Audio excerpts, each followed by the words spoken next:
আবারও Canada visa reject হয়েছে।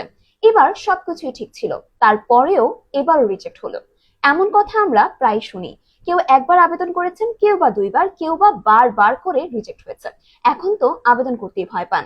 সবচেয়ে কষ্টের বিষয় হলো অনেকেরই আসলে ইন্টেনশন জেনুইনই থাকে। তারা শুধু ঘুরতেই যেতে চান, অথবা ফ্যামিলি ভিজিট করতে চান, কিংবা জীবনে প্রথমবারের মতো স্বপ্নের দেশ কানাডা দেখতে চান।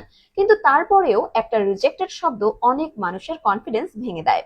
বাস্তবতা হলো শুধুমাত্র ব্যাংক স্টেটমেন্ট ভালো হলেই ভিসা হয় না। অনেক সময় ভুল ডকুমেন্ট সাজানো, দুর্বল এসওপি, আনক্লিয়ার ট্রাভেল পারপাস এবং প্রপার গাইডেন্স না থাকার কারণে একটা স্ট্রং প্রোফাইলও রিজেক্ট হয়ে যায়। আর এখানে আলাদা অনেক ট্রাভেল অ্যান্ড কনসালটেন্সি। আমরা চেষ্টা করি আপনার পুরো ফাইলটা এমন ভাবে প্রিপেয়ার করতে যাতে সেটা ভিসা অফিসারের কাছে প্রফেশনাল, লজিক্যাল এবং কনভেনিয়েন্স মনে হয়।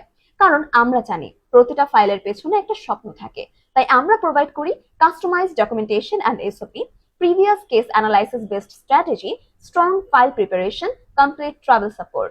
এছাড়াও air ticket, hotel booking, travel plan তো থাকছেই। সবকিছু একসাথে পাচ্ছেন। সবচেয়ে গুরুত্বপূর্ণ বিষয় কি জানেন?